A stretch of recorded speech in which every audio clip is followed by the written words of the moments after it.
大乘起信论说，佛和你用的是同一颗心。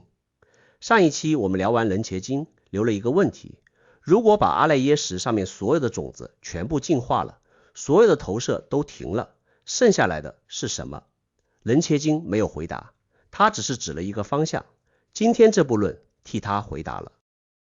Hello， 大家好，我是王立杰。今天我们聊的这部论叫大乘起信论。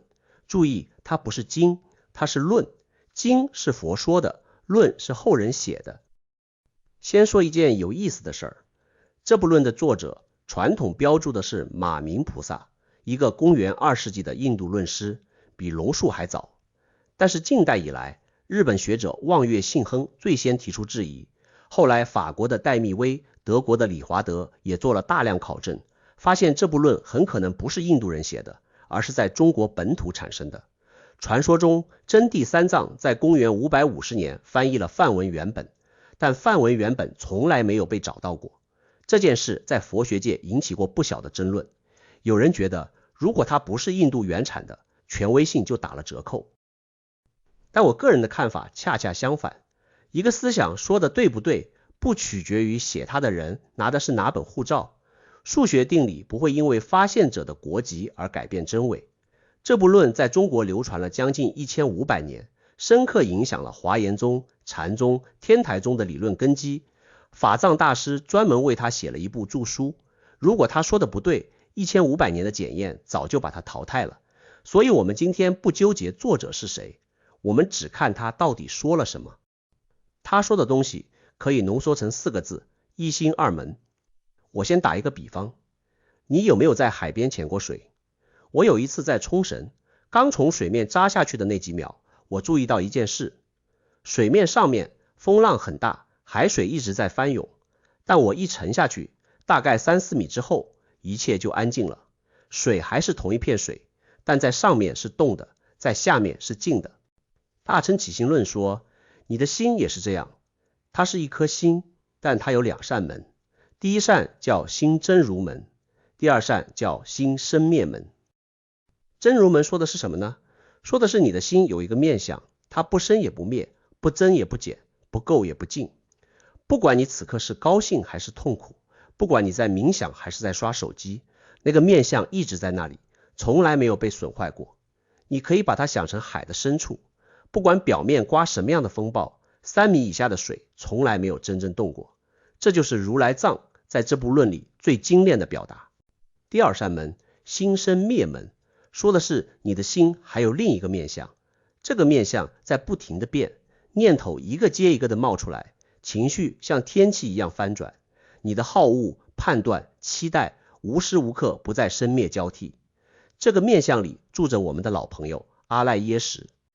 如果你看过楞伽经那2期，你会记得楞伽经说如来藏和阿赖耶识不是2个东西，但他说的比较含蓄，像是指着月亮说你看那个方向。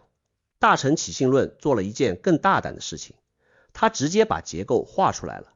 一颗心2扇门，真如门和生灭门不是2颗不同的心，不是一好一坏2个系统，而是同一颗心的2个面相。就像海面的波浪和海底的安静是同一片水。我第一次读到这里的时候，有一种很强烈的感觉。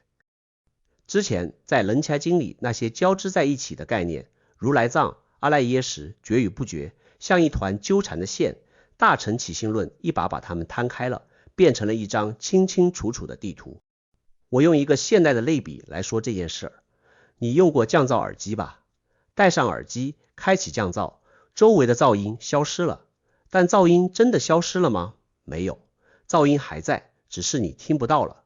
你听到的是安静，那个安静不是什么都没有，那个安静是耳机帮你过滤掉噪音之后剩下来的东西。现在把这个比喻倒过来，真如门就是那个安静，它一直在。生灭门就是噪音、念头、情绪、欲望、恐惧，一切心理活动。你的日常经验之所以全是噪音，不是因为安静不存在，而是因为你从来没有开启降噪。修行就是学会按下那个按钮。你问题可能来了，如果真如一直在那里，为什么我从来没感觉到？为什么我满脑子都是念头？这个问题大乘起信论用了一个词来回答，不觉。不觉不是说你蠢，也不是说你修行不够，不觉是一种结构性的遮蔽。这部论讲了一个非常精细的过程。他说，在真如之上有一种最初的动，这个动叫做无明。无明不是一个独立的力量来攻击你，它就是真如自身在生灭门那一面呈现出来的动荡，就像海水本身就会起波浪一样，不需要一个外力去推它。这个动一旦产生，就像多米诺骨牌一样，一环一环的展开。大乘起信论把这个展开过程刻画得极其精细，先是3个很微妙的变化，论理叫3系。第一个叫业相，就是那个最初的微动，你甚至意识不到它的存在。第二个叫转向，就是那个微动变成了一种看的动作，有了主体，有了一个在看的感觉。第三个叫现象，就是被看的对象出现了，有了个体，有了一个被看到的世界。你注意到了吗？主体和客体不是同时出现的，先有动，再有看，最后才有被看到的东西。这跟我们日常的感觉完全相反。我们总以为世界先在那里，然后我去看它。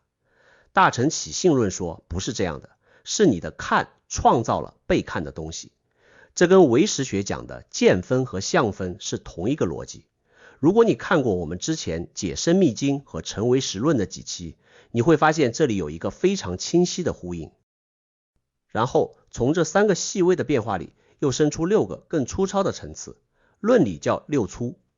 从志向开始，你开始给看到的东西贴标签，好的、坏的、喜欢的、讨厌的，一直发展到造业受苦为止。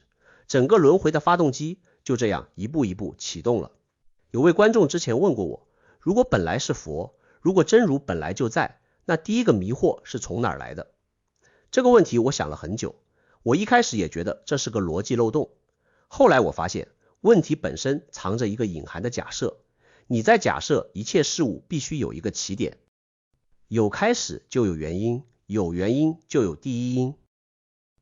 但大乘起信论的回答是无始，没有第一因。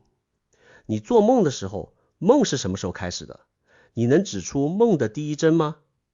当你醒过来回想，你可以说我做了一个梦，但你永远没办法在时间线上找到那个启动的瞬间，因为梦不是一个事件，梦是一种状态。你在那个状态里，梦就存在，你醒了，梦就不存在了。无明也是这样，你不需要知道它什么时候开始，你只需要知道怎么从这个状态里醒过来。而醒过来的过程，大乘起信论也画了一条非常清晰的路线。他把觉分成了3个层次。第一个叫本觉，本觉就是真如门那边一直在的东西，你不需要创造它，也不可能丢失它。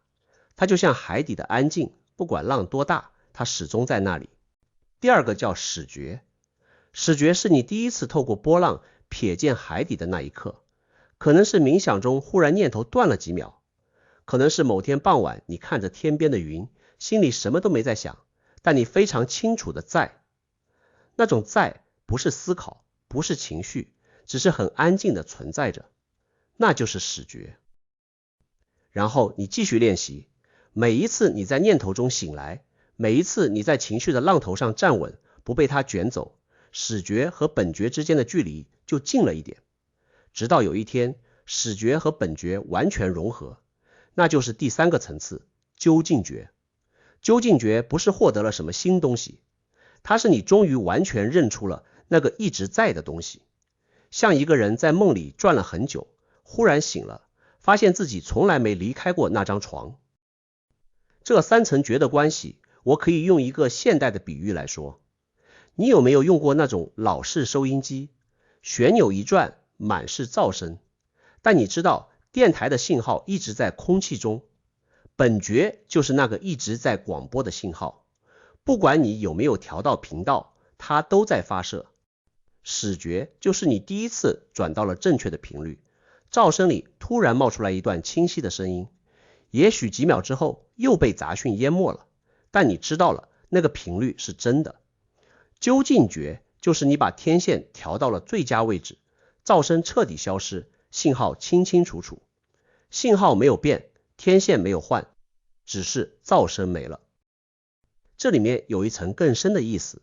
大乘起信论说，修行不是往心里加什么东西，也不是把坏的部分切掉，修行是让波浪慢慢平息下来，海不需要被修理，海只需要风停。当风完全停下来的时候，你会发现海面也变成了海底的样子，波浪没了，但水还在，而那片水从头到尾都是同一片。这就是佛和你用的是同一颗心这句话真正的意思。不是说你潜力很大，修就能成佛，而是说你此刻正在用的这颗心，它的真如面相和佛的那颗心没有任何差别，差别只在于波浪的有无。说到这里，你就能理解为什么这部论在中国佛教里产生了如此巨大的影响力。华严中说一即一切，一颗心包含一切法，和一心二门是同一个底层结构。禅中说直指人心，见性成佛，你不需要到外面找，因为佛性就是真如门，你推开就好了。天台中说一念三千，一个念头里包含3000种可能，因为生灭门的每一个念头都长在真如门的无限基底之上。一心二门就像一个底层操作系统，这3个宗派各自在上面跑了不同的应用程序。而且你仔细想想，我们这个系列前面讲的唯识学，在这张地图上也有它的位置。唯识学花了大量篇幅去拆解生灭门那一侧的结构，8识怎么运作，种子怎么翻涌，遍计所值怎么产生幻觉。唯识学是把生灭门那一面拆到了极致精密，而大乘起信论站得更高，他说你拆完了那一面之后，别忘了还有另一面，那一面不需要拆，那一面只需要看见。最后我想说一个自己的体会，我冥想的时候偶尔会有几秒钟念头停了，但意识还在，那种感觉很难描述，不是空白，不是睡着，也不是什么光芒万丈的神秘体验，只是安静，像你站在水下3米处，听不到风声了。以前我不太当回事儿，觉得那只是偶然的间隙，过几秒又会被念头填满。读了大乘起信论以后，我开始换一个角度去看那几秒钟，也许那不是一种偶然的状态，也许那是另一扇门偶尔被推开了一条缝。你不需要相信这件事，你只需要下次安静下来的时候，留意一下在念头和念头之间的那个间隙里，有没有什么东西是一直在的。如果你瞥见了，不需要做任何事，不需要抓住它，不需要分析它，不需要给它贴标签，你只需要知道那不是偶然，那是你的另一扇门，本来就在那里。大乘起信论整部论的野心其实就是告诉你一件事，你不缺什么，你要找的东西从来没有离开过你，它不在经书里，不在寺庙里，不在任何一个遥远的地方，它就在你此刻正在用的这颗心里。你只是一直从生灭那扇门进进出出，忘了还有另一扇门可以推开。下一期我们进入楞严经，他会做2件事。第一件，他会把真如门里的风景展开给你看，7处真心，告诉你心在哪里。第二件，他会给你一份清单，修行路上有50种幻觉，每一种都可能让你以为自己已经到了。我是王立杰，我们下期见。